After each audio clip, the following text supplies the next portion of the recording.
Family, today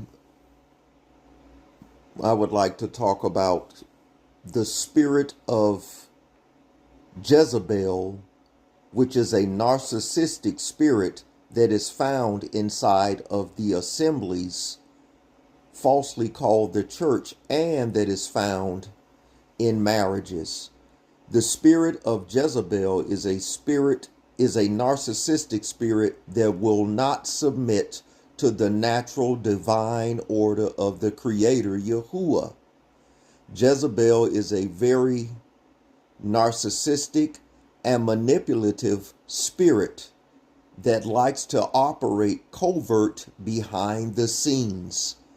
The spirit of Jezebel is heavy inside of many assemblies, ecclesias, falsely called churches, and the spirit of Jezebel operates heavily inside of many marriages.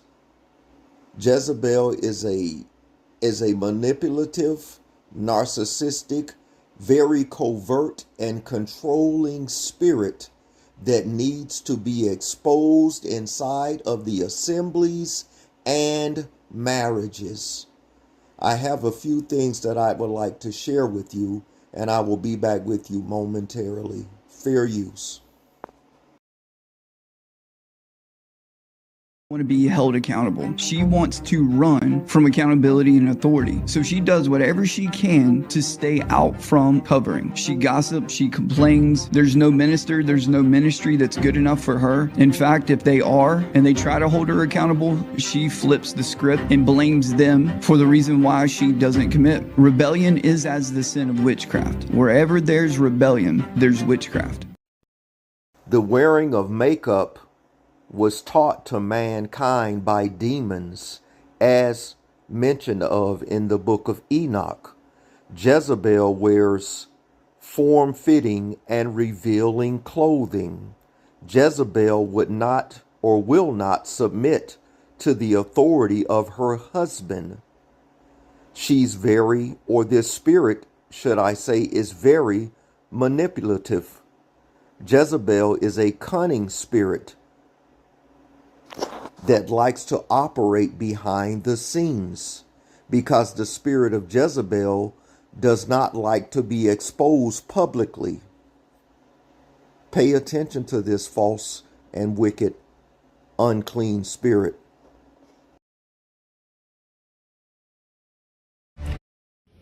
Medo do novo, porque os outros dizem não vai, não pode. Porque os outros dizem não vai, não pode.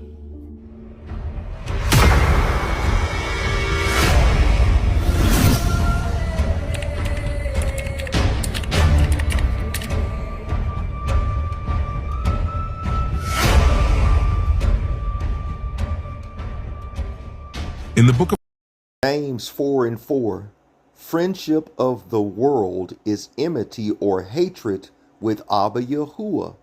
That's a direct commandment from the Creator. And then Sirach or Ecclesiasticus chapter 9 verse 9 instructs a man to sit not at all with another man's wife, nor sit down with her in thine arms, and spend not thy money with her at wine. So a man is not to sit down with another man's wife, and a wife is not to be friends with the world. It's plain and simple. And this is a direct commandment from the Creator above. Male narcissism, brainwashing tactic, constantly calling disagreements arguments, or making you believe all you want to do is argue when you don't agree with them. Oy vey, oy vey. I know if you're watching this or anything else I've already shared, you're like, this is triggering me, because it's recalling old memories that drove you nuts and got under your skin like a parasite. You are just trying to have a conversation. And in that conversation, whatever you're saying and the superior position you're taking to lead the conversation is an offense to them. They don't like this. They don't like anybody in control. So they're going to bring up the idea that whatever you're saying is an argument. You're picking a fight, or that you can't be disagreed with, And they make it seem like you should feel bad for the way that you have a different mindset.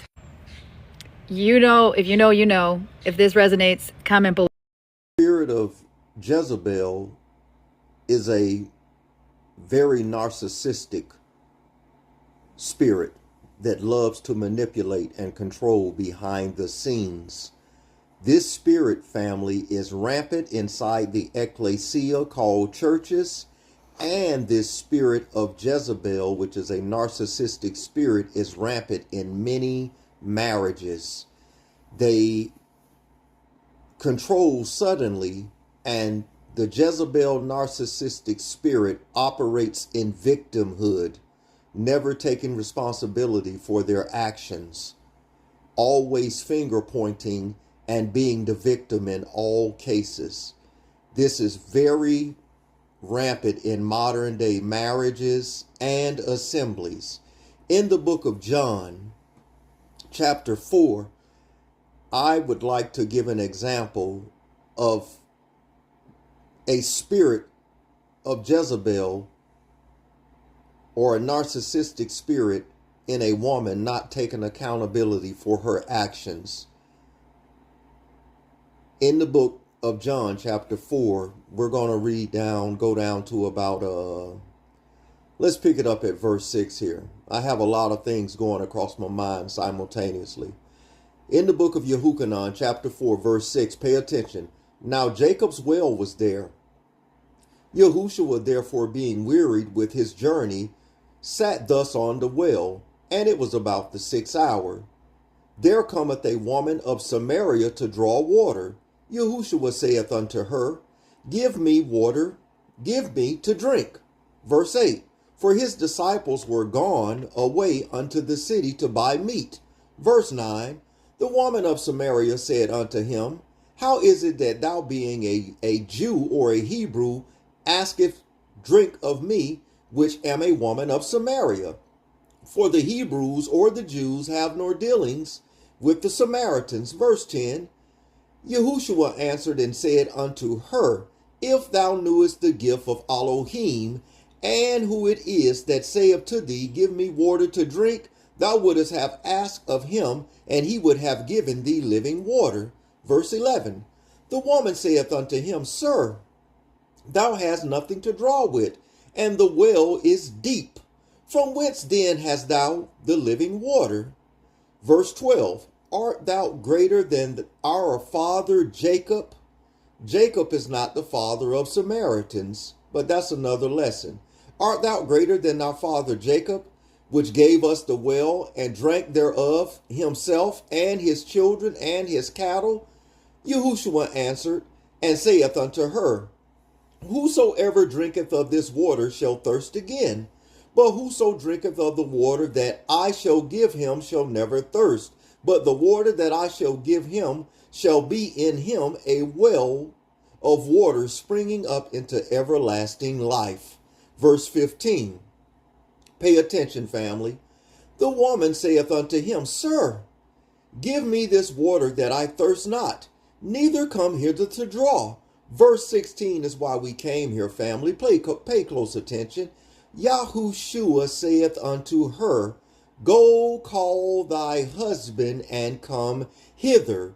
Why did Yahushua tell this woman to go call thy husband? Because in the book of Ecclesiasticus chapter 9 verse 9, it instructs a woman to not sit herself alone with a man, and she is married.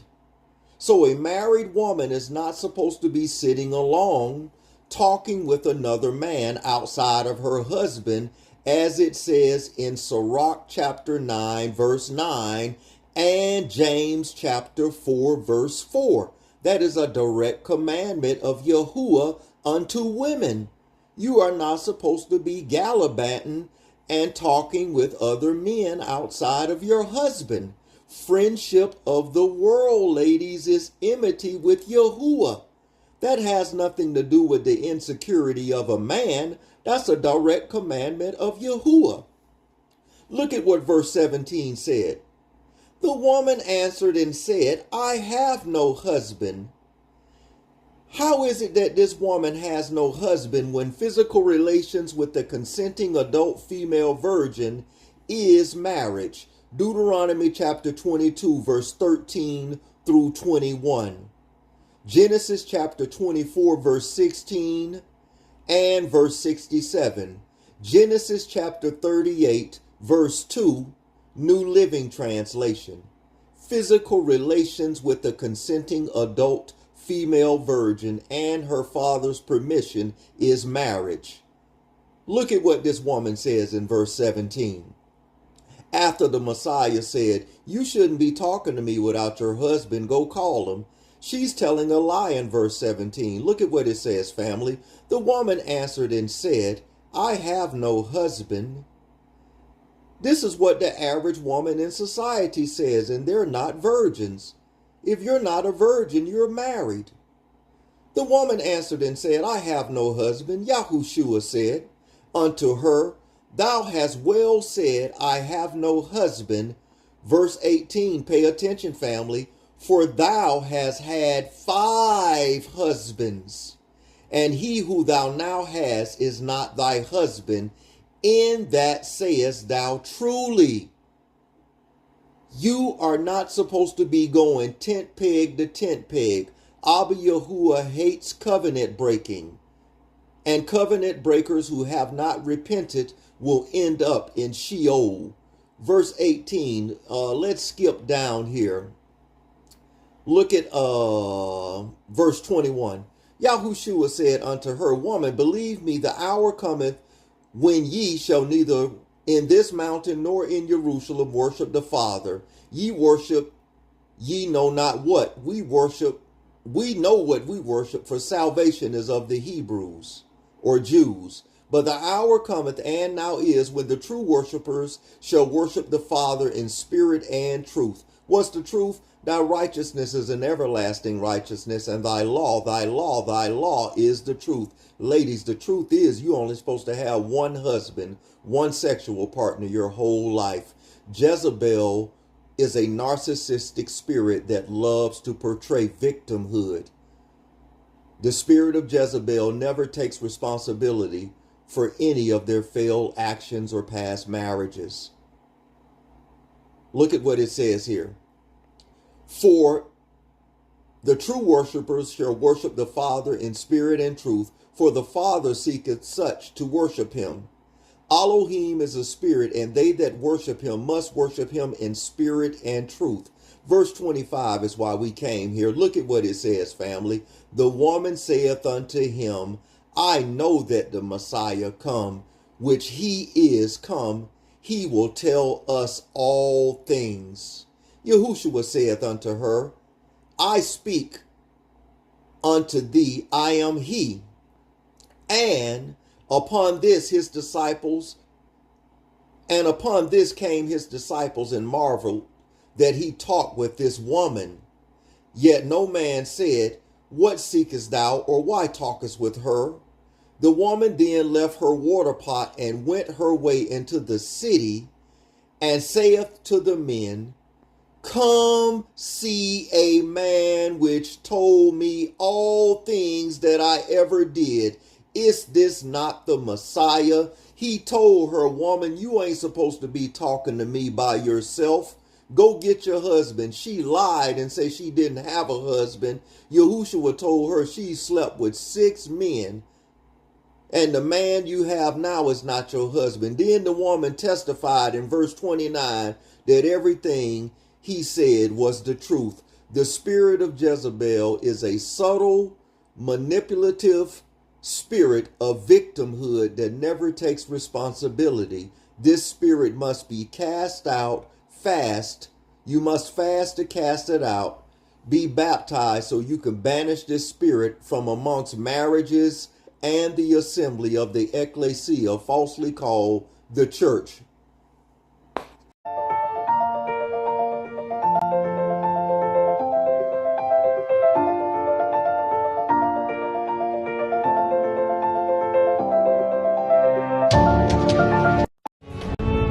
Are not his father.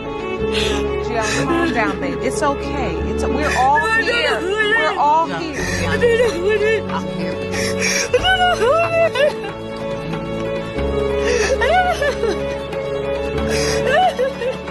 There is of Jezebel is rampant in many marriages and the church.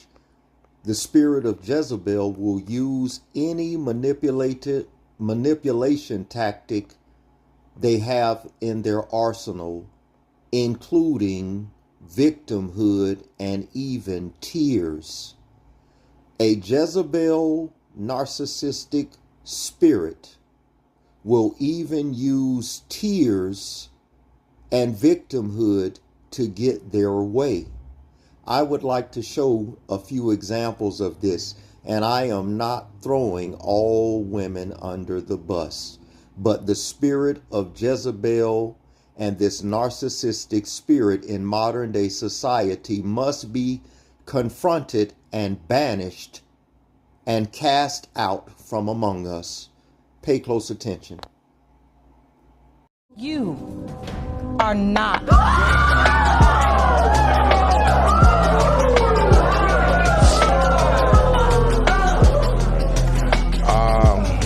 I apologize. Miss Fobbs, I don't know what to say. do you know who Princess' father is? No.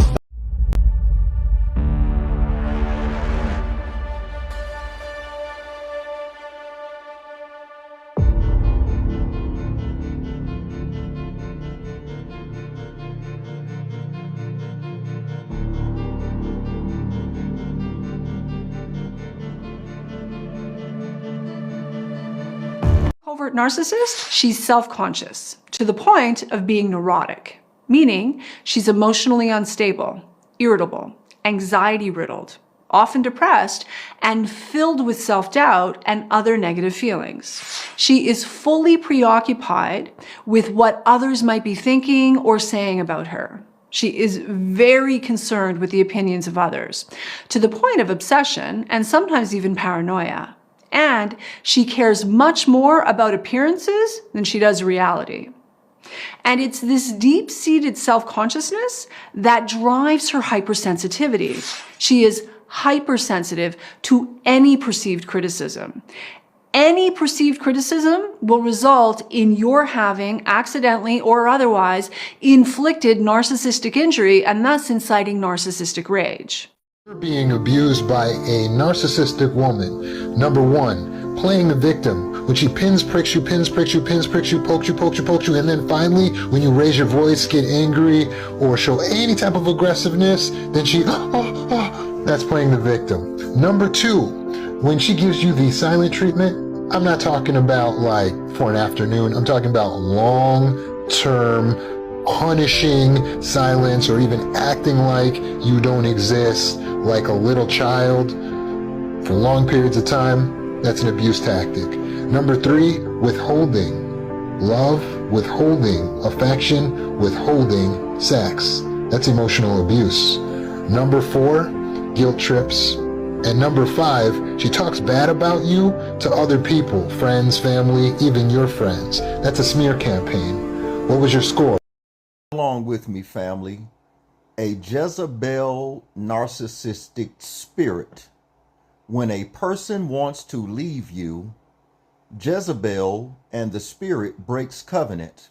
They're continually covenant breakers, always being the victim. Listen what it says. A narcissist will continue to peck at you until you are completely frustrated and react out of control. They want you to look bad, so they are justified in leaving you because you are the one out of control or crazy, or they will treat you so poorly that you have no choice but to leave them, and then they could say you abandoned them or the marriage. They are always victims, and they set it up that it's your fault no matter what. That's a Jezebelic narcissistic spirit. Always the victim. spirit of Jezebel likes to manipulate behind the scenes and always plays the victim. No matter what, it's the other person's fault. And the spirit of Jezebel most often goes through life unrepentive from relationship to relationship, not realizing the physical and spiritual ramifications behind their covenant breaking and actions. Pay close attention. The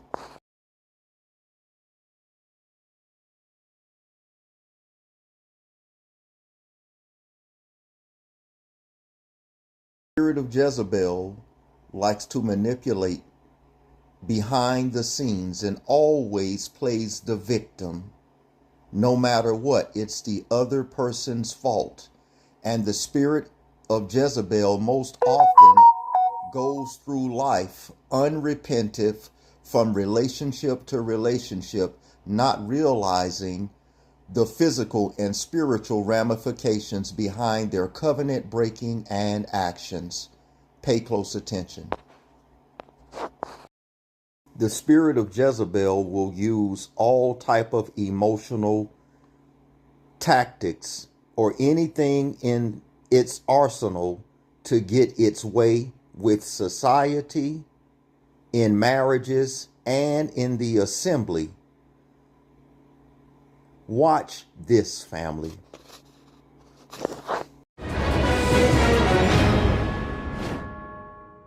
You may be seated. Hello, Your Honor. Hello. This is the case of Lovett versus Jackson. Thank you, Jerome. Good day, everyone. Good day. Mr. Lovett, you say Ms. Jackson is a manipulative cheater who has flaunted her flings in front of you during your relationship, and you say her affairs have caused you to doubt that you fathered her 15-month-old son, Corey Jr. Is that correct? Yes, Your Honor. Ms. Jackson, you say Mr. Lovett is definitely your son's father and is doubting paternity because of his needless insecurities. Is that correct? Yes, Your Honor. Mr. Lovett, what is your relationship like with Corey Jr.? She wanted you to take care of this baby and all of her other children. That too, and also she's still married, so I wasn't taking it serious in the beginning. Until I got So pregnant. I'm still not So now we taking got it serious. kids in between the marriage. So now we have to take an extra step, get parenting, and get proof that he's not the, you know what I'm saying? And again by another guy, and then you turn around and get pregnant by me. What he's trying to Every say year is, since you've been 18, I already had We need so we can figure out how in the world do we get ourselves out of this. Jerome, can you please escort Mr. Coleman into the courtroom? Sure. Ms. Jackson, I'd like to hear from your husband. Watch your step going up the steps.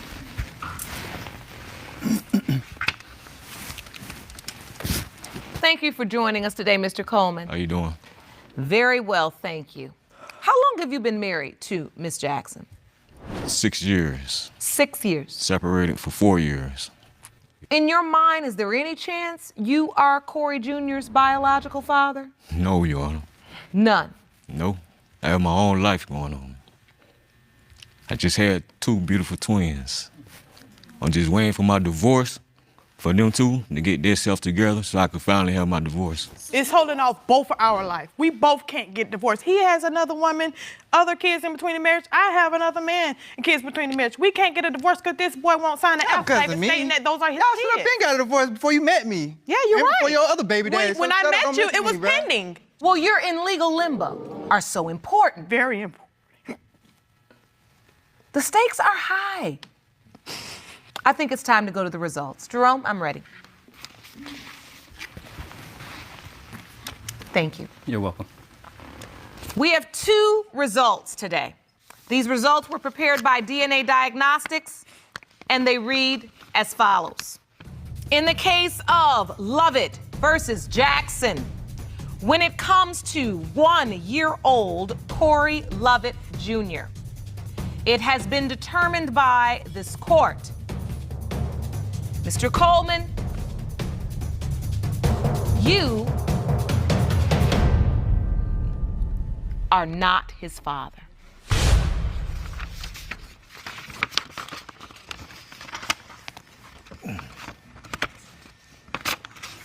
In the case of Lovett versus Jackson, when it comes to 1-year-old Corey Lovett Jr. It has been determined by this court, Mr. Lovett, you are not his father. Told this. That's why I wanted to get DNA. Are you sure? How is that possible? Do you know who his father is? You know who it is. Oh.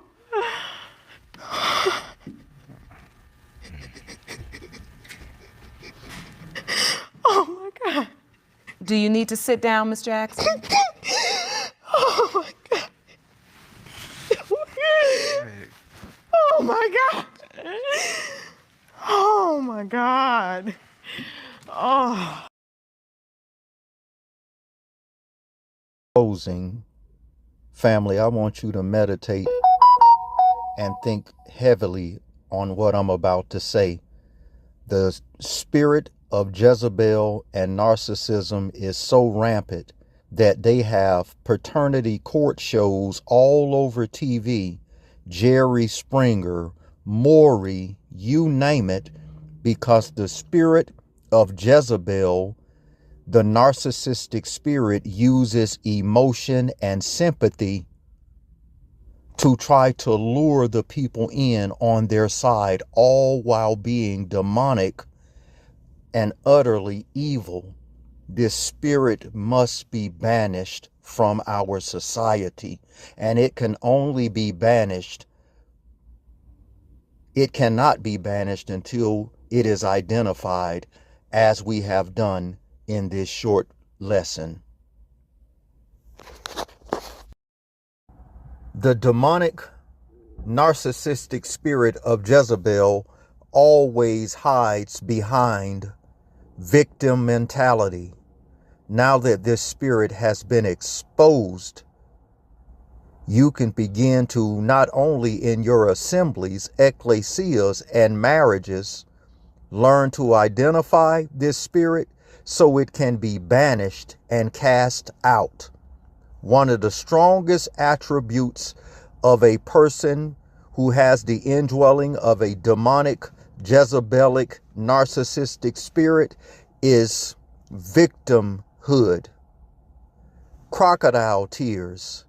That's why in 2 Corinthians chapter 13, verse 1, it states, under the witness of 2 or 3 shall every matter be established. The Jezebelic narcissistic spirit always portrays victimhood. Nothing can be established as truth unless it comes from the witness of 2 or 3. This spirit or demon has to be cast out of these assemblies and out of marriages. As it states in Matthew 17, verse 21, howbeit this kind goes not out but by palau, as they say, prayer and fasting. Until next time, Elder O signing off. Like, share, and subscribe. Repent, Zion. Shalom.